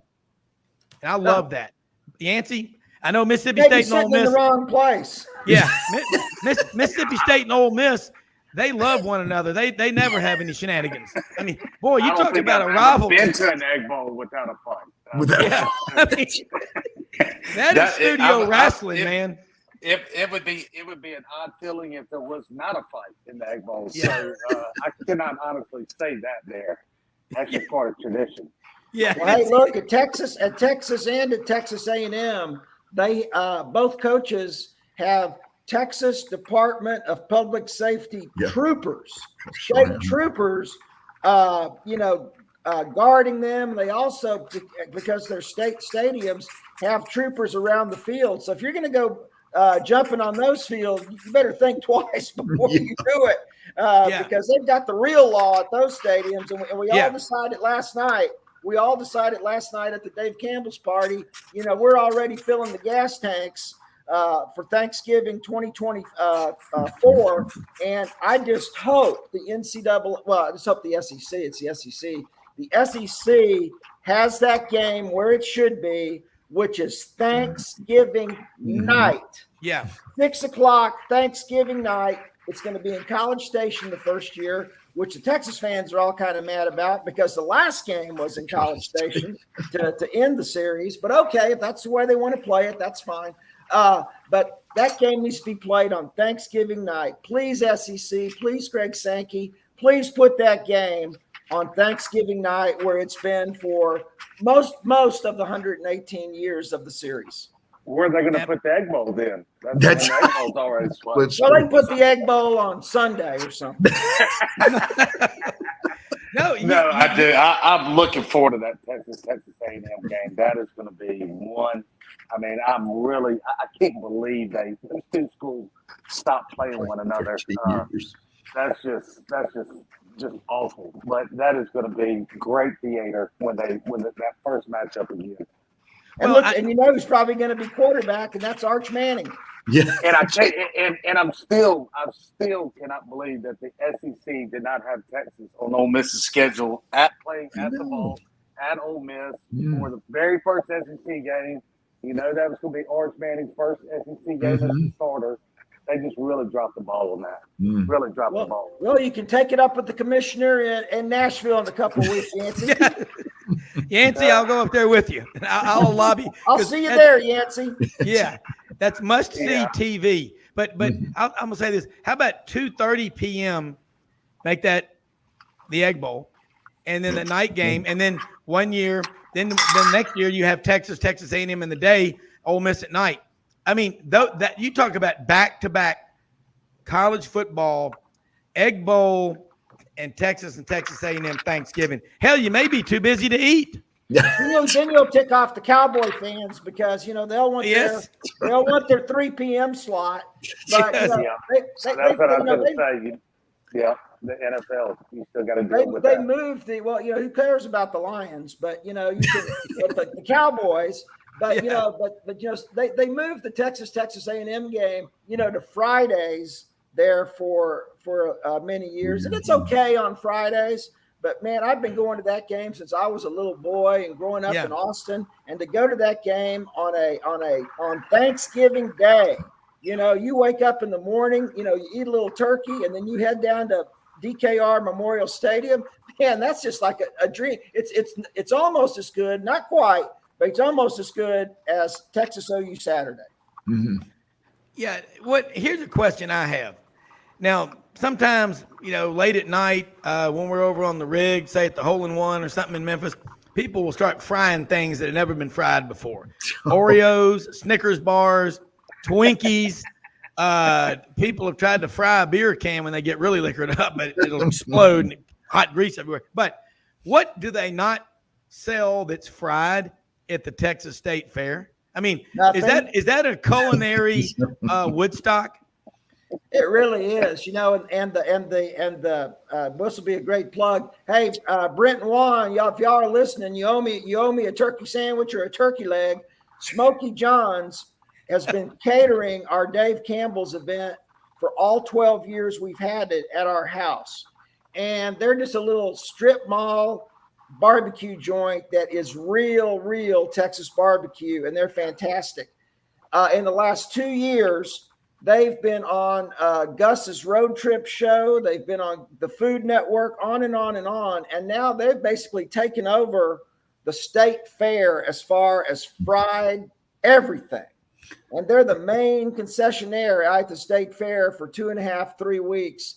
And I'm telling you, they have the best Texas barbecue. That's if y'all come to Dallas, that's where I'll take y'all. But I mean, they win all the awards, and really, we're waiting to see what is going to be their entry because it's right.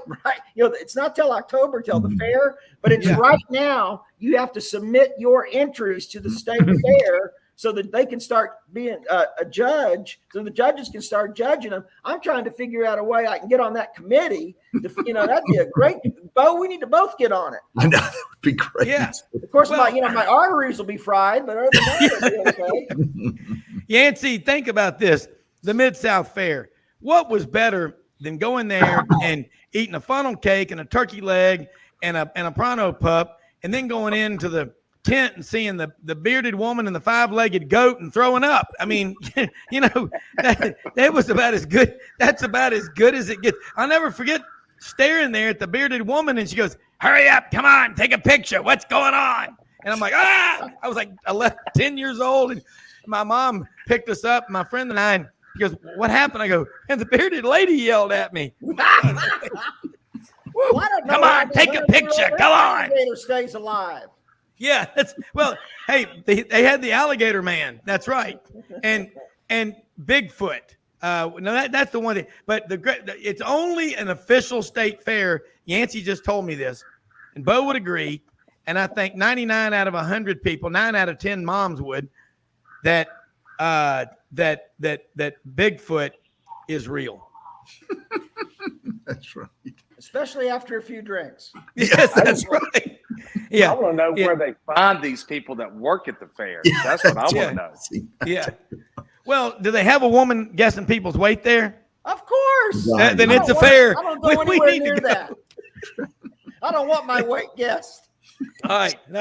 Let's get back on the college football. I tell you, this is what happens when you start getting heat. I'm starting to lose my mind. It's a short trip. Just now? But I'm going to tell y'all something right now. Yancy Porter, Rebel Yell Hotline, Bo Carter, National Football Foundation, Baseball Writers Association of America, Ken Capps, Football Writers Association of America, Masters in Journalism, Medill College of Journalism, Northwestern University. He walked the walk. He wasn't walking the Green Mile, but he walked the Cap Walk 2 weeks ago. And who were some of the distinguished journalists nationally that you graduated with up there? Oh my gosh! Well, Kevin Blackstone, you know Kevin. Mm-hmm. He was with the Dallas Morning News for many years, and he's all over ESPN now.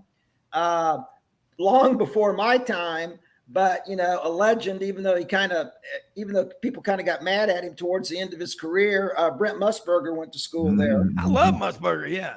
Well, but when he was in his prime, he was great, but he stayed too long, like a lot of people we know in sports, right? Yeah. But he was awesome. And what was really funny though, last week or at graduation, they had I was standing with all the students, backstage before we were all going to go out in our cap and gown and sit down. And I was visiting with them, and I was, one of them was asking me, they didn't really know who I was because, I hadn't, I graduated in 83, but I didn't walk at graduation. And so I was trying to explain the story to several of the students who were asking me about it. And I guess one of the young ladies only caught half of it, but she goes, "I didn't see you in class all year." I said, "No, you didn't." You damn right. Correspondence course. Yeah, correspondence exactly. course. I took it online, but it took a little longer, but I did it. Yeah. I mean, look, I love it. All right. College football media days, 2 weeks. I'm heading up 2 weeks from Sunday to Nashville. I'll see you stay there. up there at the hotel. I'm looking forward to seeing y'all. That's going to be a lot of fun. What are the top questions? I'm going to start with Yancy, Bo, and Ken. What's the top question if you had an opportunity, a one-on-one with Commissioner Greg Sankey of the Southeastern Conference, that you would ask him? Like, what question is number one on your mind that's keeping you up at night? I've got to get an answer. Commissioner, you're on the clock. My first question would be to Sankey: how did Ole Miss's penalties more harsh than LSU's? That would be my first question that I'd want a real honest answer from Commissioner Sankey. I like that. Ooh, Bo Carter. I was going to ask him who's going to play on the 2025 schedule. So they'll be debating that for like the next year and a half, probably. Yancy and Ken and Browne. Sounds like that George Jones song. Who's going to fill their shoes? Who's going to fill their shoes? Oh, the possum. God, man, I'm going to tell you what I'm going to do after this show. I'm going to turn on the possum. I love getting on the John Deere riding mower over here and cutting the 5 acres. I put on Charlie Rich's greatest hits. I keep on rolling with the flow. He lived down the street from me at Tuckahoe and Cherry, and died. And he died on the way back from Hammond, Louisiana, down there to see his son play in a band. But I love the Silver Fox, the most beautiful girl in the world. And can it get any better? I think the heat's just getting to my brain. Behind closed doors. Yeah, Louisiana Man, Mississippi Woman, Conway Twitty, and Loretta Lynn. You can't. That is country music. Look, don't tell me Taylor Swift is country music. But Ken, what's the number one question you would ask Taylor Swift? I mean, Greg Sankey, if you were talking to him. Well, I've got a lot of questions for Taylor Swift. Yeah, a lot of questions. Yeah, I would. This is seriously. I'd ask the commissioner, but of course, he won't answer it, and he really can't answer it. I'd say is this okay? Texas OU coming in next year. Does the SEC have any more targets for expansion? And first of all, he's not going to answer that, obviously. But I just want to know I would just be curious to know. I mean, God, the SEC is just, I mean, they were the most powerful conference anyway, and now they're just way, way over the top. I mean, who else can they add unless they bring in Ohio State and USC and I would just be curious if there's any more expansion that the SEC would be interested in doing. Great questions, all of y'all. And I mean, I think the one I want to ask him is, in 2012 when Missouri and A&M joined, Georgia played at Auburn in 2012 and 2013. Since then, Auburn's had to play them, Alabama and Georgia both on the road, and then the next year they get them both at home. And then they move the game from mid-November, Georgia, to late September, early October, move it back to mid-November like it used to be, but have Georgia at home one year, Alabama on the road like it used to be, instead of having to take both of them on the road. How quickly can you fix that? Will you get back to me in the next 30 minutes? I mean, that's the number one question I would have. And the other one is, and I got to say this, is does anybody know if Hee Haw was on Sunday afternoons at 5 or Saturday afternoons at 5? Saturdays or Sunday? Now we can Google that. My second question. You can't. No Googling. Question would be if he would be our VIP guest at the Dave Campbell's reveal party 2024. And see, Bill Hancock's office is right down the road here in Irving. We could have them both over. We could just Uber Hancock over here, and Sankey could fly in. We could, they'll have some good barbecue, Smoky John's barbecue. Bo will be there. It'll take him a few days to get down from southern Oklahoma, but he can be here. We'll get Frank Duffy to bring Bingo One. Yes. Frank got home last night, day 29 of his Odyssey. I think he said, if my wife doesn't throw all my stuff out and I'm living at Barney Fife's old room at the downtown Y in Raleigh, I'll be living at home. At 29 days he was on the road. The world. He goes, I couldn't help it. My Tigers kept winning. I didn't know what to do. The College World Series is so good, but if your team wins, you're going to be there a long time. Oh, my God. Yancy, he's talking about Smoky Joe's barbecue. We got a lot of listeners. Smoky John's. That sounds really good. Now, we got listeners all over the place. Got somebody just asked me just now, said, ask your boy Yancy. Said, I know he's from Hattiesburg, Mississippi, over in Pine Country, but ask him what's his top barbecue joint there in Oxford, on or near the square. This guy's obviously worried about getting a DUI. I guess he wants to walk everywhere. It's Otis Campbell, I think, from Hickory, North Carolina. Dean's barbecue would be my favorite in town, but around the square would definitely be Moe's. Around the square. Around the square. Moe's. Moe's. Okay. Yes. Moe's barbecue. They do an outstanding job. Yeah, they've got one on Toomer's Corner. I think they're out of Colorado, something like that. But they are. Yeah, they are. Now I'm gonna tell you something. Smoky John's. Yes. That sounds, and that's in Dallas. Yes. Got somebody listening right now says, where in Dallas is it? It's on Mockingbird Lane. Are you serious? Yeah, it is. Yeah. That's where the Munsters live. Remember 1313 Mockingbird Lane? Okay, go ahead. That's right down the street from their house. Yeah. And when Smokey was alive, he passed away a couple of years too. When Smokey was alive, you ready for this, guys? This would be so up your alley. On Tuesdays, he had a Tuesday gospel brunch where they had a gospel band at Smokey's, and Smokey, so they'd have a band, and then he would preach. He was the barbecue guy, and he was also the preacher, and it was amazing. And like I say, his kids have taken it over, and they are just doing great. And I love them to death. I mean, they're like part of our family. I wouldn't think about doing any other catering with anybody than Smoky John's, and they're just so fun. And we had little sliders, nice little sliders for everybody, and then hot sausage cut up, and then y'all like this peach cobbler. I'm Ooh. so glad, buddy, y'all didn't eat all the peach cobbler. Because I sat down with a big bowl last night after everybody was gone and was just sitting there, just eating it all because it was so good. So whoever's asking that question, Mockingbird Lane at Smoky John's, you can find it on Google. They're really, really good. I like that, Smoky John's. That sounds good. And guys, look, we got media days coming up. You're talking about who else would the SEC take? Well, you got to think logically and using the law of deductive reasoning. The SEC's footprint is contiguous. All states are connected, like tectonic plates on the San Andreas Fault or the New Madrid Fault. Getting a lot of fancy words here before 10 a.m.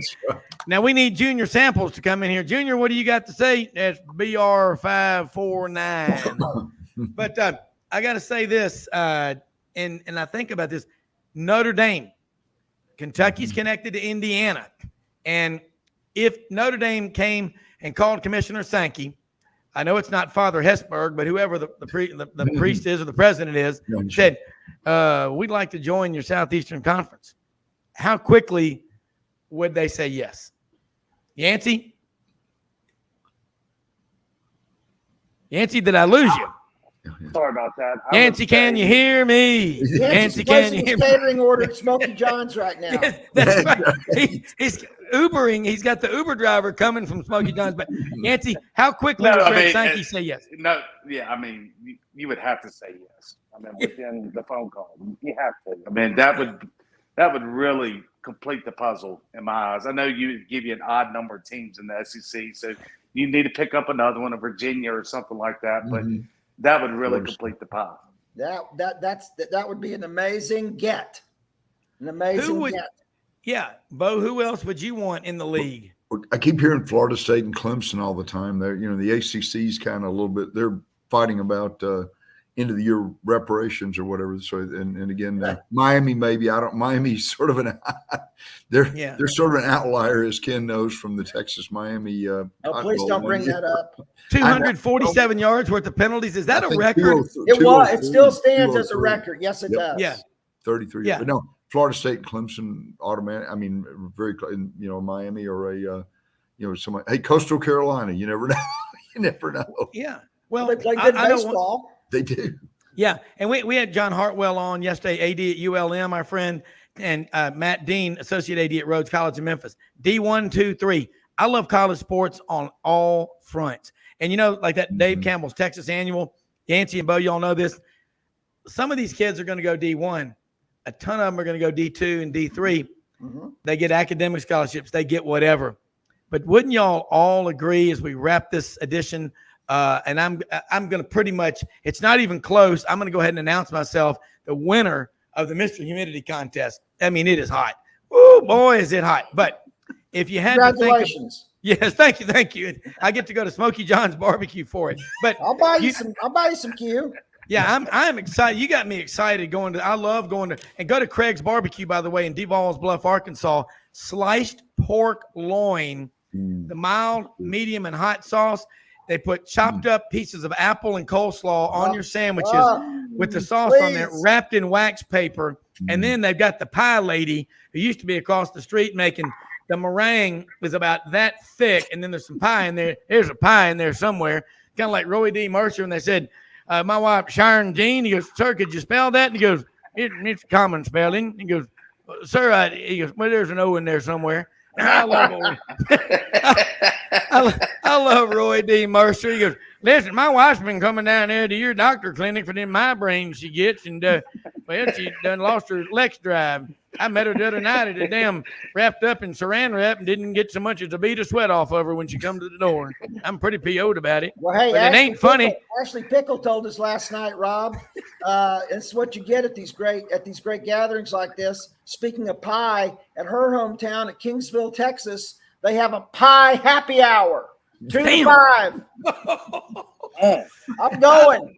A pie happy hour. The only thing better would be your pie of your choice, gentlemen, with an ice cold Hamm's beer, because it's the beer you've been looking for since 1865, born in the land of sky blue waters. Now, a lot of my beer snob friends make fun of my taste in beer, but I can get a 30 rack at the Walmarts That's what they call it in the country. Walmarts in Wynne, Arkansas, for $15.98 cash money. Gentlemen, start your engines. Okay. All right. Let's do around the table. Look at we're going to that reveal party for Dave Campbell next year. But Yancy, Rebel Yell Hotline, catch him Monday night, Sports 56 WHBQ, 6 p.m. Central, and Super Talk Mississippi. Bo Carter, Baseball Writers Association of America, National Football Foundation, and Ken Capps, Football Writers Association of America. Y'all, thank you, and everybody listening. Happy 4th of July. Get together with your families, read the Constitution, and go online to Smokey John's Barbecue there in Dallas, Texas. That number is BR549. We most often see the face of Christ in the least among us, live in the greatest country in the history of the world. Don't ever miss an opportunity to give back. See you tomorrow. We're out of here.